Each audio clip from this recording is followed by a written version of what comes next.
Hello, everyone. Welcome back to the Awful Podcast, episode 2. We got a cool episode coming up. We're going to cover the preseason tournament, just kind of high level, how it's going, and who the early favorites are. We got Greatness, my NFC co-commissioner buddy here with me. We're also going to talk AFC previews. We're going to cap it off with some predictions at the very end. All right, Greatness, how you doing, man? I'm good, man. You should just call this episode the Commissioner's Corner. Brought back the old title.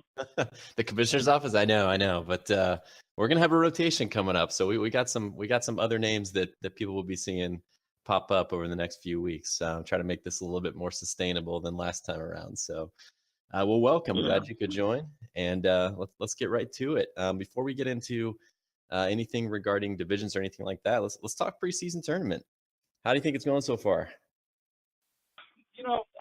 I'm kind of a mixed bag on this. We talked in private before the game even came out about the preseason tourney. Personally, I'm not a huge fan of it. The main problem I have currently with it is the fact you can't set the games on sim mode. Yeah, I'm totally the sim game style. So I feel like maybe the people that aren't playing that great in these games will actually play better in the file itself because of that. Yeah, I think there's something to that.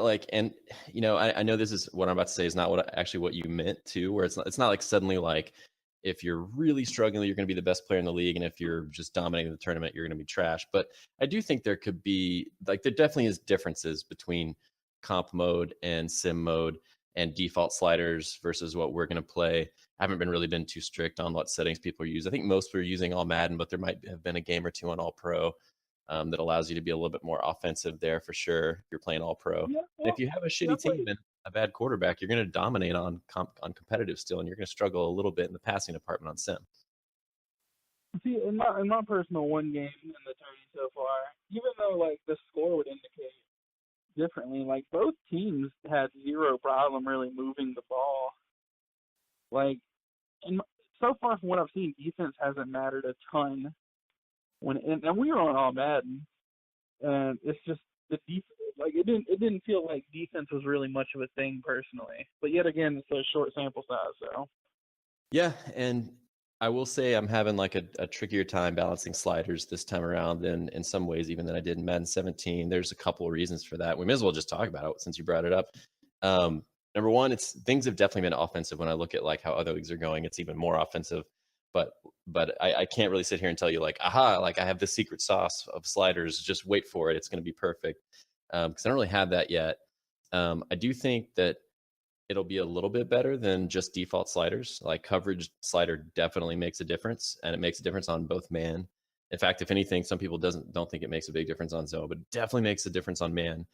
But from what I've seen, from my experience, and is everyone knows spin and juke are massively OP. And when I look at things like how's the running game balance, I'll see pretty healthy yards per carry on default all Madden sliders. But I think a lot of that's because you just get this huge breakaway run, even more so than the NFL's like that a little bit, to where you'll get 2-yard run, 1-yard run, 3-yard run, 15-yard run, right? There is some boomer bust in the NFL, more than people realize actually. If they're expecting 4 or 5 yards on every run, they don't understand how a real NFL running game looks. But this is more to the extreme. It's 70-yard run or -2.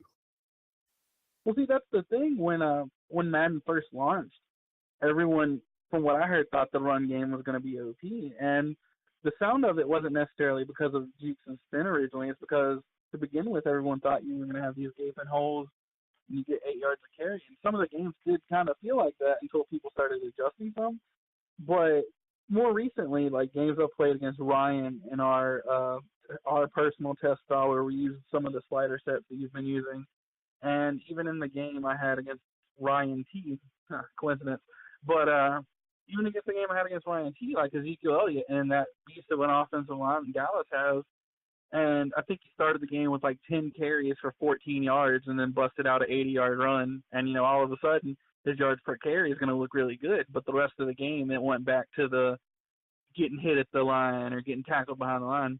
And that's going to be I think that's going to be the huge issue when it comes to balancing the sliders. And the reason the big run happened was because of the I think it was a juke move. I don't think it was a spin move. But I think that's going to be a huge issue when it comes to balancing sliders to begin with, because of how strong the spin and juke move are. And honestly, in the hands of good people, like, say, for instance, Saran Wrap with Ezekiel Elliott and that offensive line, I could see him easily having 200-300-yard games in the early weeks of the cycle.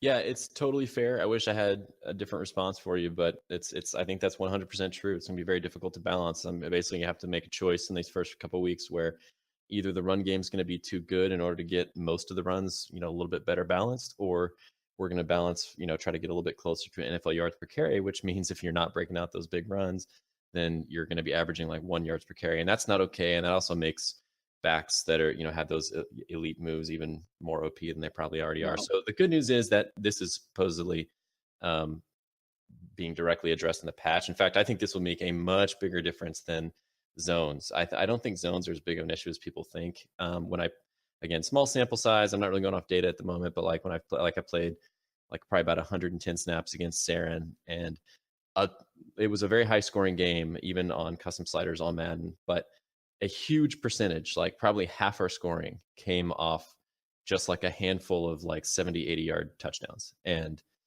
both of us, like, it just juke spins. Like, I'm the guy I use is mostly juke, but I hear spin is just as bad if you have like a 90+ spin guy. So yeah, so it's on the one hand, balancing run blocking is actually pretty easy to do compared to other sliders, compared to other parts of the game. Like, that's pretty easy for me to do, and I'm really optimistic. I really like how it plays and how it feels. And if it needs to be at 60 instead of 50 or 45 or whatever the case may be, that's actually a pretty easy thing to balance. But yeah, I'm a little bit worried right now up front that we're going to have these massive run games that do lead to higher scores. I can say, in regards to run blocking, the downfield blocking is like tragically improved over what it has been in the past. And one tip when it comes to the jukes and spins, it sounds like an easy tip, but in practice of what I've tried, it's still insanely hard to make the tackle. But if you strafe, apparently you can't get user juked out. Yeah. So if you're going to make the tackle and you strafe, you can. But it is extremely hard to make the tackle after you begin strafing. So I had Ezekiel, or no, it wasn't Ezekiel. It was one of the little scat back guys on New England, just like straight up juke me when I was like strafe tackling. I'm not a very good user right now at the moment, so I'm sure I wasn't doing it perfectly. But at the same time, like, it's definitely not like a hey, just be conservative and you'll at least take him down. Like, you have to be perfect basically. So it's a problem, but One thing that I haven't really tested with, and maybe it'll help when it comes to that, is the coaching adjustment for tackling, maybe setting it I was to using conservative. I still got juked while strafing.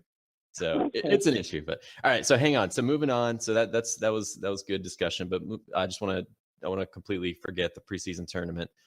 Who do you see as the contenders based on what you've seen so far? I mean, best if I had to pick two people that I would imagine, based off how the bracket is set up, to meet in the finals, I would have to go with Saran Wrap, who I think actually is going to have a tough matchup when he plays. I think the Steelers will move on in round 3. I think CJ actually with that team can do work. I think you should keep Le'Veon Bell in the league too, but that's a different discussion. But I think it'll be Saran Wrap versus, honestly, based off the lower bracket, either me or Prines, if I had to guess. Yeah, that's fair. I know Prines has been playing the absolute crap out of this game, even though he's been quiet in chat. So he's been playing, a lot of head-to-heads. So he or you have probably played a lot more than I have at this point. So I think I would be not one of the top contenders, but you never know. I think Saren's probably the top contender on round 3, but I will say, look out for Husker. Like, he feels like he's playing better from the bits and pieces I've seen of his games than he was in 17. And he was a good player in 17, but I felt like I was actually a little bit better in 16. So I don't know. I can see Husker kind of taking that leap back up, knocking on tier 0 door potentially. So we'll have to see it. And Sage also looks like he's doing really well in 18 so far from the bits that I've seen. So we now have Husker versus Sage. That'll be a big matchup. And I think if one of those players really has a commanding win, they could, kind of come out of the gates and show that they're someone that could take down Saren and the Cowboys. You got a few of those guys that have always kind of been knocking on the door of tier 1 and being tier 0 users. with a perfect example, in my opinion, is Big K. Like, if you remember Madden 17, that ridiculous, 15-1 season he Yeah. had where he was almost unstoppable. But then another season, he'll have, a 9-7 struggle season. It's consistency, and I feel like that's what makes the difference between the top tier 1 users and then the tier 0 users, is just the consistency from season to season. Yeah, I agree with that. I think it's consistency and playoff performance. Like, are you someone whose game translates to the playoffs? So let's move. Let's not spend too much time on the preseason tournament. Let's get into the good stuff. AFC previews. Let's hold off on any predictions until the end. I just kind of want to discuss how the division's going to shake out. Who's to watch and what each of the players is like. So let's kick it off. AFC East. What are your thoughts on this division? I remember, I think it was Madden 17. Keller was set to play, and I was always a huge fan of Keller's play style. I said for multiple months, I believe in Madden 15, maybe Madden 16. I don't remember when this all started at this point. 15. Me and Keller actually had very similar play styles. Went on I agree with defense, that to a degree. run the ball. Over the time, my passing offense has gotten way more dangerous than it was. And when I say dangerous, I mean interception prone. So I would say that's probably the difference now. Gotcha. Well, we play on a more dangerous defense than we did in Madden 15. Yeah. So I think the AFC East is interesting. I would be very surprised if any user could pick up the Jets and have success right away with them.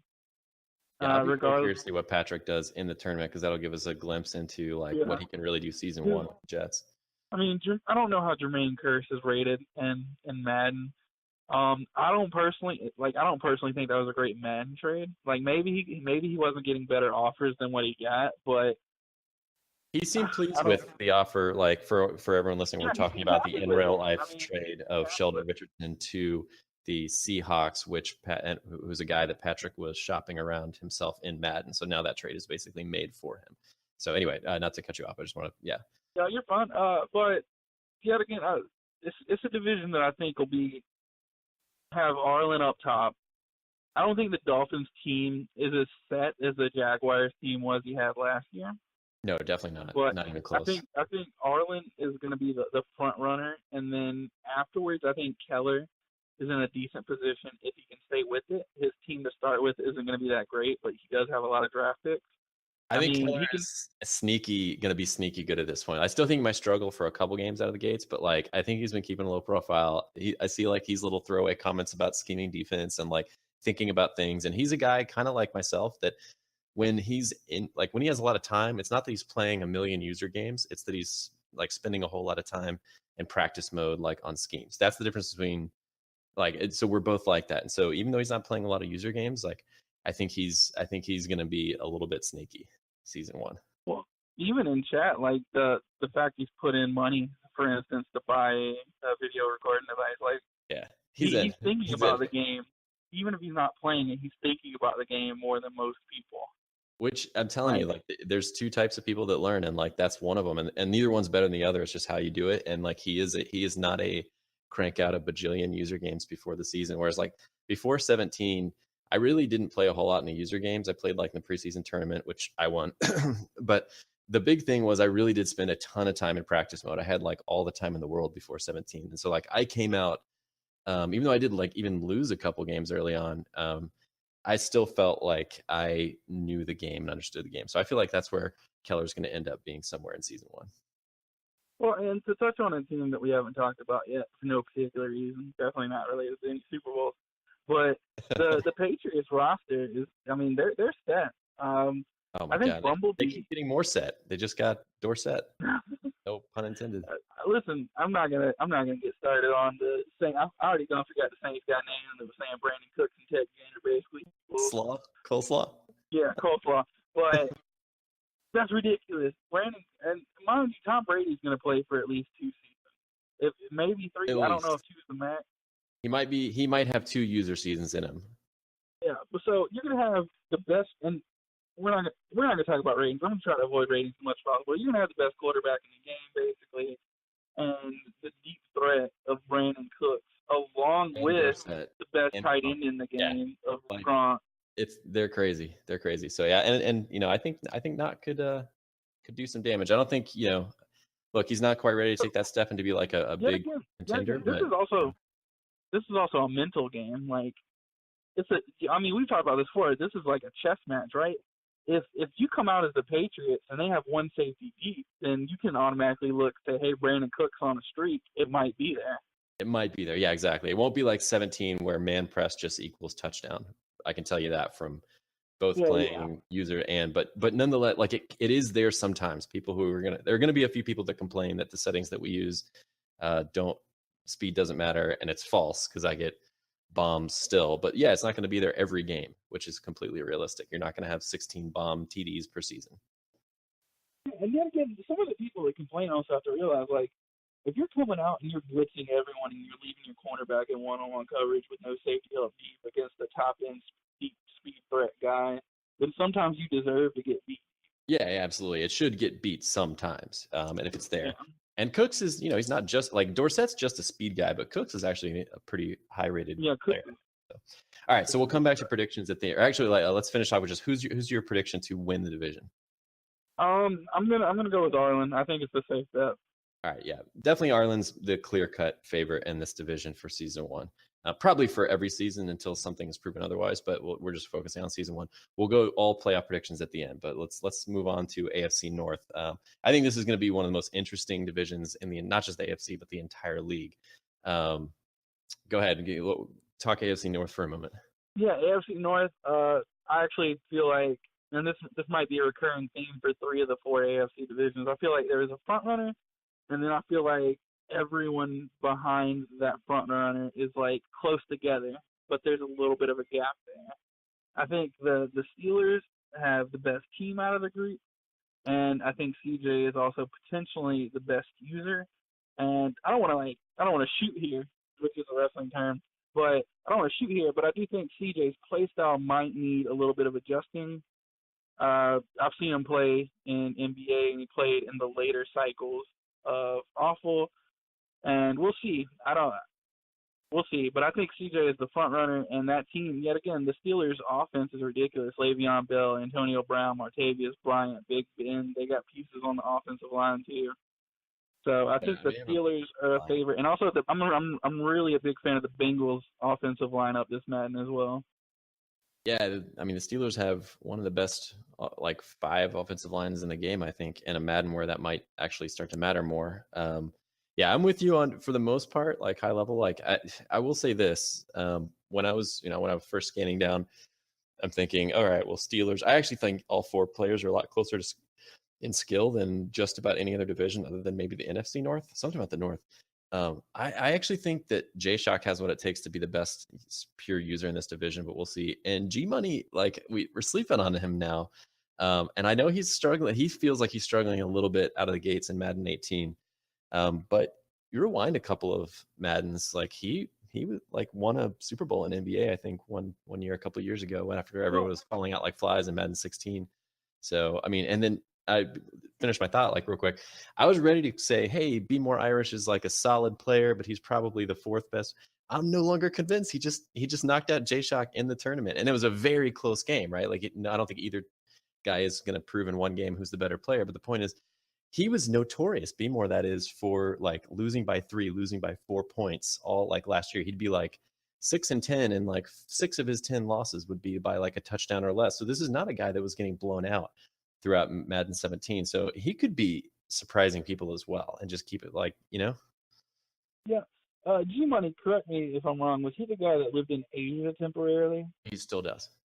All right, still does. Yeah, I think that was thing. The negative cloud was he lived in Asia, and the Madden before they went to the individual connections or something. There's a lot of connections. Yes. I don't remember. Yeah, but, now that everything's like server based and his schedule shifted around a little bit, so now he plays Eastern time and his connection doesn't affect other people's connections. So it's kind of a win-win. Now, I will say in terms of Be More Raven squad, one of the reasons I'm not big on them is I just don't like the Raven squad in general. Like I think they have a couple pieces. They are the least talented team if you count like where the Browns could get to, even just by playoffs. Like that's I'm actually a pretty big fan of the Browns roster as well. Like they've got some young, talented potential on their team.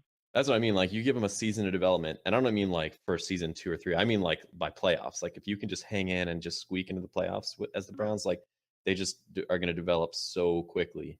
And so day one, like literally week one, Ravens are a better team than the Browns, but I'm not even convinced the Browns won't be as good on paper by week 17 of the first season. In terms of the division, I still think that the Steelers are just an overall better team. And even personally, I don't think the user skill is like super close. I think CJ does have a little bit of a head jump from what I've seen over the other guys. Yeah, I haven't seen G Money play in a very long time, but I think the Steelers are going to be the front runners here for the North.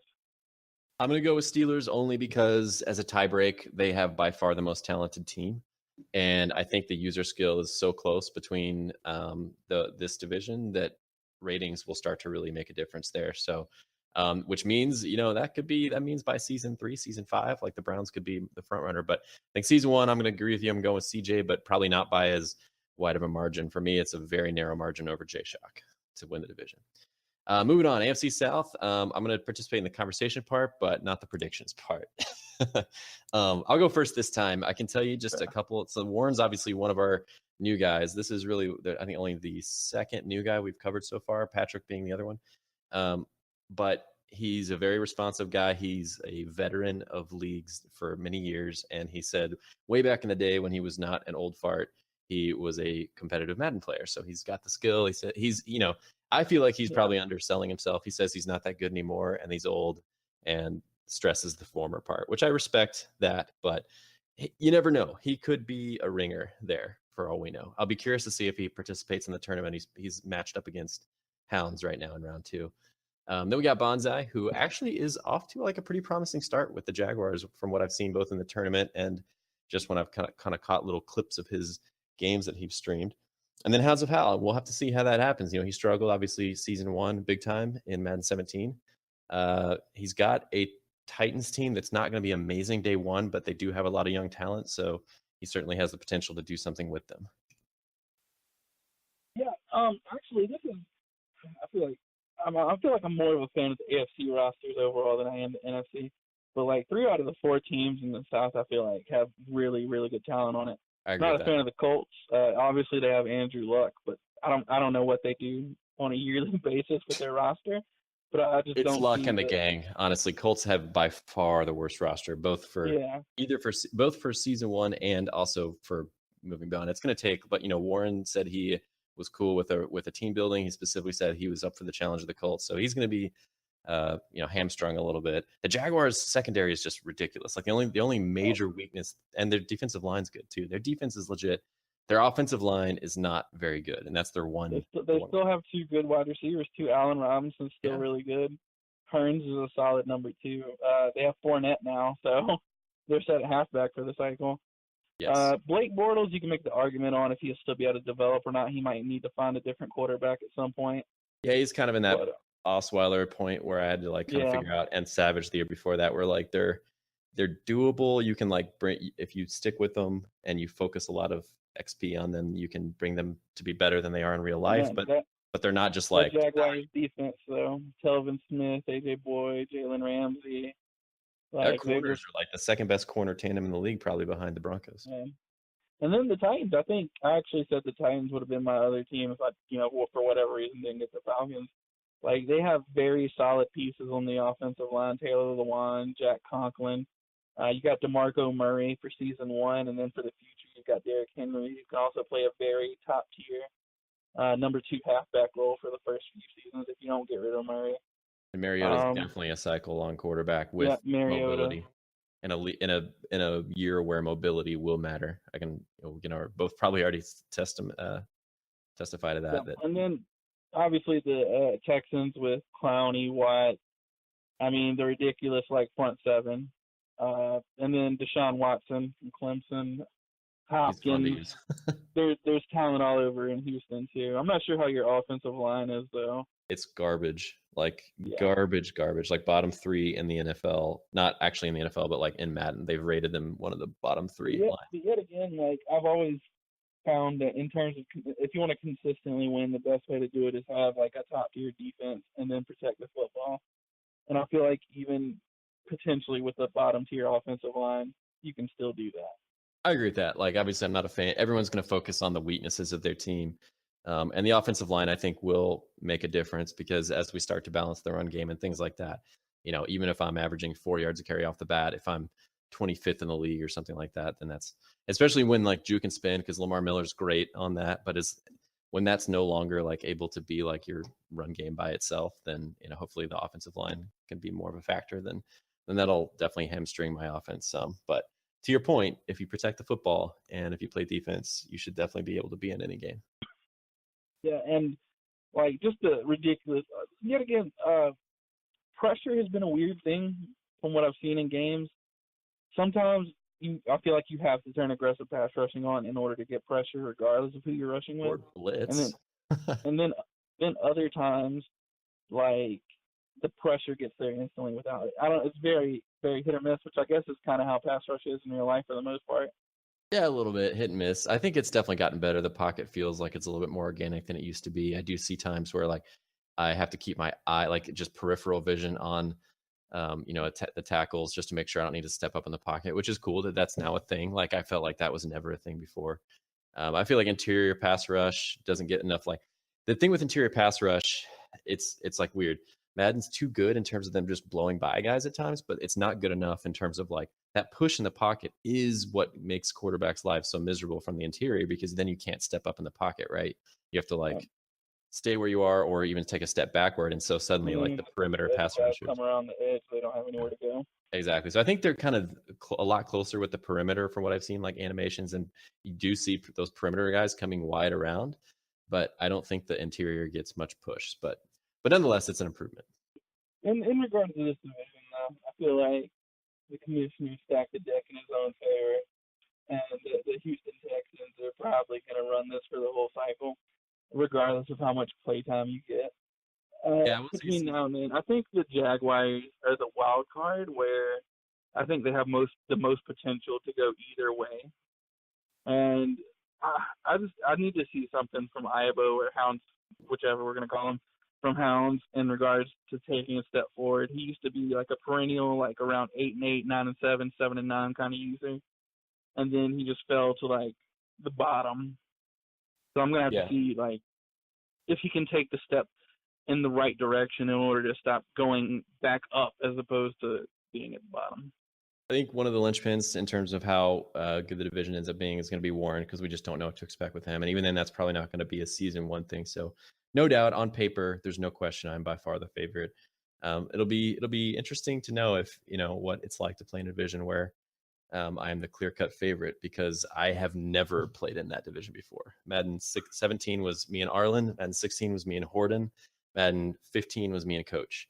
So I've never had a division ever where until no one's going to say that I'm anything but the favorite in this division until someone beats me for it, just straight up, period. So, and I can totally respect that. So it'll be interesting to see how that goes. And, if it turns out I end up being the division winner for a handful of seasons in a row, will that affect me in the playoffs? Because I always felt like I was battle tested by the time I got to the playoffs I was a much better playoff team than I was a regular season team always. And what if that was just because I was in a tough division? So we'll find out. Yep. AFC West. This is gonna be a fun one to talk about for sure. So I'll let you go first. This is a big one. Single funnest division I think it's going to be to watch in the whole league. I think the NFC North is going to be maybe the most competitive, but the AFC West will be the funnest. And I say this because of just the different play styles you have in this division. I'll be interested to see if Automatic with the Broncos maintains what he had towards the end of last cycle, which was a way more balanced offensive attack. More than just balance, he was the best runner in the league, period. Yeah. Or if we're going to go back to the old Automatic, where it's the throw up and pray mentality of going deep 90% of your passes, which I'll never forget, like the 4-catch, 200-yard performance to Marius Top. Anyway, beside the point. But in terms of even in terms of teams, like I think all four of these teams have like loads of potential. Absolutely. the Broncos defense is ridiculous. You got Chris Harris, Talib, and then you got Bradley Roby in the slot. That doesn't account for Von Miller. I would say T.J. Ward, but apparently he's gone. But even without Ward, like, this defense is ridiculous. I don't think the answer at quarterback is on the roster. I don't like Seaman or Paxton Lynch. Even if they get Osweiler back, obviously, I don't think Osweiler's the answer either. So he will have to find a Definitely quarterback. not Osweiler. The only one that maybe would be Paxton Lynch. Yeah, but and then let's move on to the Chiefs. The Chiefs roster. Oh my God, I'm a huge fan of the defense for the Chiefs. Peters, Barry. I mean, they're going to top Justin defense in the league season 1. Tali, like, I do think they have more age in terms of Eric Berry and Justin Houston. But and then, Raiders got Mahomes at quarterback. He'll be a cycle-long player. Tyreek Hill, who could potentially be a cheat code. Travis Kelce. I'm not sure how good his running backs will be to start with, though. But then the Raiders. I think the Raiders, David. I could go on and on about all these teams, but the Raiders, I think, might have a weak secondary. I know they have Carl Joseph at safety back there, but I don't know who their corners are. I don't think they're very good. They might be okay. But off the top of my head, they have one obviously, corner, I think. Obviously, Khalil Mack, game changer, and then offensively. Because they have Sam Smith now from KC. He's actually pretty good. I thought they had him last year, and I thought he was trash. And I thought ratings was. You know what? Let me look. Well, you know what though? He is like a quintessential press corner. He's like one of the best press corners or one of the better ones in the NFL. And you couldn't press last year, so he was trash. But like his ratings weren't trash. Oh well, I thought he was trash in real life last year. It's more so. Oh, gotcha. He's like 90 press, so I mean that's gonna. I mean, he's not fast. He's like 87 speed, but he's actually like got good agility and acceleration. Anyway, long story short, they actually have pretty solid corners. On top of everything else. Right. I think they got Gary and Conley too. I don't know, but yeah, overall the Raiders I think is actually a top 5 CFM team this year. You got the franchise quarterback already. You got a franchise wide receiver. Marshawn Lynch coming back for probably a year or two. He'll still be top tier, but and then that offensive line, they've got the offensive line that rivals the Cowboys. So, and then you got the Chargers and Felger. I mean, Joey Bosa, who has the potential to be J.J. Watt number 2 in the league in a couple of seasons. And Melvin Gordon. Phillip Rivers, obviously older. Overall, though, such a you may not have to replace him immediately. Like you're gonna have to replace Rivers at some point in the cycle.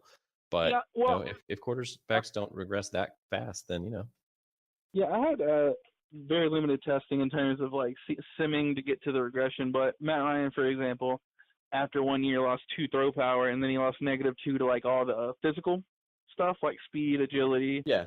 But he didn't lose any acceleration, or not acceleration. He didn't lose any accuracies at all that first season. People like overrate throw power. I think it affects certain throws, but like you can play around it, in my opinion. Yeah. So I mean, guys like Matthew Stafford, for example, should be good for the whole cycle because even if he does lose throw power, it's going to start so high that it won't matter. Well, that's the Brady conundrum. Like he's going to be awesome till he retires because he starts at 97. So like there's no amount of regression no matter. Yeah, the West is crazy, and I think that it's man. Not only is it crazy, but who I might have said coming in was there's no way for me to call anyone the worst in this division. The least best might have been Sage Bus, but he's been kind of on a tear in Madden 18, so I don't even know if I can say that. Felgar is a very good player. Raider, I know, was like feeling kind of like had like a little bit of a crisis of confidence in game at the end of 17, but you give him Mahomes and that team, I think he's going to be right there. For him, it's all mental. It's like because he's not going to go 14-2, right? Like he's not. The days of NFC East of just cruising to a bye are over. But he is more than capable. Like if you put every single one of them on their best day, then I think Raiders up there with Otto and like the 2 best players in the division. But the difference is like Felgar is always going to show up. Sage is always going to show up for the most part. Like they may not always win, but like Raiders got like a high ceiling, but also like a really low floor if he lets it get to him psychologically. My number one problem with Raider and the team selection is I feel like Raiders' best setup is when he has a strong run game to go with. Yeah. And I don't know if he's going to have that out of the gate with the Chiefs. And I'm also worried he's going to be so focused on Mahomes, he's going to throw more than he should because of his connection to the player. And again, he's got Tyreek Hill. Like he's got like some other good young wide receivers. He's got the weapons, but Conley. sometimes, and I'm a prime example of this. Sometimes having the weapons doesn't mean you're going to be a good thrower. Yeah, no, you're right, because at the end of the day, like decision making, which is such a huge important part of NFL quarterbacks, is all on us. So that's totally fair. But I think you can like be a pass first team and not, that doesn't mean you're not running. Like I considered myself to be a pass first team all through 17 and a run first team all through 16, but I still actually ran a higher percentage than almost everyone in the league last year. So to me, like pass first just means like I would come out of the gates passing a lot of the time. And once the defense, because I didn't have like until later in the cycle, I just didn't feel like I had the run game to overpower you and force you to adjust and then open up. So I'd just come out passing. And then as the defense adjusted, then I'd run against, 4 down linemen and without a stack box and 2 deep safeties and all that sort of thing. So like Raider can still have a really strong run game, but instead of this like run, pass strategy, that's not going to work on the Chiefs. But he could still play it safely in the pass game, kind of like a West Coast or some version of a West Coast offense, right? Where you're not necessarily throwing it downfield all the time, but you just make because he's got a lot of speed and he's got a lot of high ratings in the pass game. So, and Mahomes, I mean, he's a threat too. Yeah, this goes back to the mental thing though, and this is the one thing that if Raider can improve on, he would be a tier 0 player week in and week out. Is if he gets down early for whatever reason, he cannot have that negative mindset where it becomes him forcing every pass 15 yards downfield to try to make up a chunk of the field. Yeah, which is, I mean, last time I played him, and it was still like a pretty respectable close game, but like I knew that on 3rd and 7, I knew what he was doing. It was corner out to Des Bryant, and like there's nothing wrong with that, but like therefore I had 2 guys on Des Bryant all the time. Like I was, I was calling shit deep soft zones. I was highlighting Des Bryant, and he just wouldn't be open. And it's even easier to do that now, and corner routes and stuff like that. I don't mean to say specifically it was always that route, but my point is I knew where he was looking. So yeah, we'll see how he progresses, because I remember in 15 he was one of the better passers in the league, and he would spread it around too. So he has it in him. So we'll see. Predictions for season 1. This is tough. This is the toughest prediction for the whole league, in my opinion. You could ask me about the NFC, I would never have as tough of a time. I'm going to pick someone just based on potential and what he did to close out last cycle. And I'm going to go with the Denver Broncos and automatic to take it season 1. Yeah, and it's funny you say that, because to me, I think it's like almost reverse to the AFC North, where I like picked primetime CJ by just a hair over J-Shock. And you feel like this one is Otto just by a hair over whoever else. To me, it's Otto, and it's like I mean, this whole division is going to be close. So when I say it's by a decent margin, I don't mean like he's going to go 14-2. I just mean, to me, it's Otto. And I think that it will carry over from last cycle. He is a very dangerous passer. And I think that as man becomes more viable, I think that actually helps passers who are like Otto, because suddenly, like, it's like almost hard to explain, but when everyone's playing zone all the time, like passing gets very uniform. It's just, to make it balanced, you had certain things happen and routes are being jumped and that sort of thing.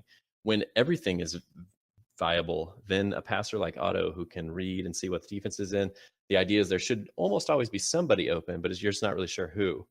And Otto's good at finding that guy. So I think Otto will be a tier 0 user this cycle all around. I think that the days of him going, however many, I think he's going to rise up to be tier 0. First off, let's not use the Atlanta Falcons catchphrase of "rise up to every describe automatic." Second off, I think he's going to. I would not go as far to say Otto will be a tier 0 user all cycle. And the main reason I say this is going to be a close division is because I like the Raiders team, the overall team, a hell of a lot more than I like the Broncos overall team. Well, I think the Raiders are balanced. But when I say tier 0, I don't mean like he's going to win the division every year, because I think it's too close. I think you're going to have multiple division winners over the first. I don't just mean sim years. I mean, like, I think of the first 3 user seasons, I think you're going to have minimum 2 different users that win the division, maybe even 3. That'd be fine. I would say that Otto has the potential to be a tier 0 user. Yeah, he does, and I think he's good. So I do not think he will get there because at the end of the day, I beat him before the cycle started, and that means he's going to suck all cycle. So See that what I'm hearing is that you've looked at your schedule and you don't play the Broncos. it's just simple. I'm just doing simple scientific math here. All Otto right. might be a bottom tier 0 user at some point, but it will And there's not no be bottom tier 0. You're either tier 0 or not. All right. So to wrap it up, all right, let's do playoff predictions. We already have our 4 predictions that we've each said. Who are your 2 wild cards? And then since you weren't on last week when Raider and I previewed the NFC, I'm going to ask you to give your playoff teams for the NFC, and then we're going to do playoff predictions. All right, 2 wild cards. I think both wild cards will come. Actually, no, I'm going to take that back. I think 1 wild card will come from the AFC West. And the only reason I don't say 2 is because I think it'll be a division where they trade wins so much, it'll bring their records overall down. So I'm going to say 1 wild card coming out of the AFC West, and I will give that season 1 to the Raiders. I love that team, and I think Sage Bus, in terms of user skill, is on the up. The second team I will give it to, and this is going to be kind of a surprise, but yet again, I've always been a fan of the overall play style, and I think if he does put in the time, he can be a top-tier user, and I'm going to go with Keller getting the second AFC wildcard. Bold, but I like it. Yeah, you know, as you were talking, I don't think 3 people are coming out of the AFC West. It's too competitive. They'll be beating each other up. And I honestly at different points have felt like it's gonna be a different person to get the wild card in my book. But I'm actually gonna agree with you by a hair and going Sage Bus. I felt like Sir Felgar was a slightly better overall user last cycle than Sage, but and that I think that that lack of rust between Sage and Sir Felgar I will give them the nod over Raider, because Raider really didn't play a full cycle last year to speak of. He played a few games here and there, but that's about it. And that costs you in season 1 when you do that. Ask me in Madden 16 when I hadn't played in months. Like I started off really badly. So I'm going to go with Sage Bus by a hair. And the second one is just so difficult. I almost want to say Keller as well, but I'm going to go with J-Shock. I think that the 6th wildcard spot, 9 wins could get it. I think it's going to be like 2 or 3 teams with like 9 wins, and it's going to be like come down to a tie break. Yeah, my main worry with Keller is the whole he's supposed to be going on vacation for a while, and he might miss like I don't know how many games. I think it's not as many as he thinks, but we'll see. We'll see. Yeah, that's the main worry with him. If he plays, let's say 13 or 14 of his games, I see him as the second wild card team. And you don't have to hit, wild cards can be super competitive, but I think if you can hit 9 wins, you're going to enter into tiebreak sweepstakes. I think if you hit 10 wins, you're in the playoffs in the NFC, period. That's my prediction. All right, so NFC, give us a really quick rundown of who your 6 playoff teams are, and then we'll do playoff predictions and we'll wrap it up. All right, East is going to go to the Cowboys. North, I'm going with the Packers. South, I mean, do I even really have to say it? The West, we're going. I'm gonna go with I don't know if I'll say this name right, but the Cardinals and Rockholler. Arcola. Whatever. Yeah, Arcola. That's the way I say it. The 2 wild cards. I don't know user wise anything about Dominator, but the Seahawks roster is stacked, so I'm going with the Seahawks. And then the other one, I'm gonna give to Prines. I know you're a huge fan of Prines, so we'll go there. Fair enough. All right, so. We're not going to do all the whole like who wins each round thing, but who are your 2 Super Bowl teams, and who's your season 1 Super Bowl winner predictor? Keeping in mind that like Raider and Hounds actually got last cycle's season 1 Super Bowl champ right. Yeah, it's crazy. Like I have this really funny thing where every time someone asks me who's going to win the Super Bowl, I give my complete and honest opinion of it's probably going to be me. So for the Super Bowl, I'm going to go with a repeat of Madden 17. And how dare you question my ability to go 3 cycles in the season 1 Super Bowl appearances in a row? I'm going to go with the Atlanta Falcons playing, I don't care how many times you say you're not going to be good at the game, the Houston Texans in Commish Bowl number 2 for the 2nd cycle in a row. All right, so you're predicting a repeat of the Madden 17 season 1 Commish Bowl. Just not the result so much. The result will probably be a little different, but yeah. So you don't think you're going to get blown out? No, I'm definitely going to win the game is what I'm trying to say.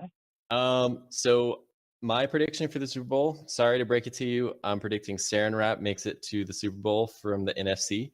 But he won't be spoiling the Commish Bowl because it's going to be Arlen. I think that he's in school now. He's not even working. He's playing in like 2 leagues. Like Arlen's going to be on point in season 1. And I have a long history of downplaying how good I am at a particular game, but this time I actually have a legit excuse. So we'll see. I'm confident, but and all that matters is because of the division, I'm going to have a shot to make the playoffs regardless. And because of that, like, all that really matters is how you're playing, come beginning of December or end of November. I guess it's like November, whenever that is. It's so anyway, fair enough. I'm going to go with Saran over Arlen, season 1. Okay, can you at least call Saran by his real name of Brenda Saran. when you make the prediction? Brandon? Why? You're saying Brenda will beat Arlen for the season 1 Super Bowl. No, I'm saying Brandon. Is it Brandon or Brendan? It's Brenda. Okay, I'm not gonna call it. He might be on my schedule, so I don't know yet until I know that. So, all right, cool, awesome. Well, thanks for joining us, man. That was fun. It's looks like it's going to be a pretty locked and loaded season. I'm really curious to see how some of these division races shake out. And I will talk to you soon. Yes, sir. All right, good luck.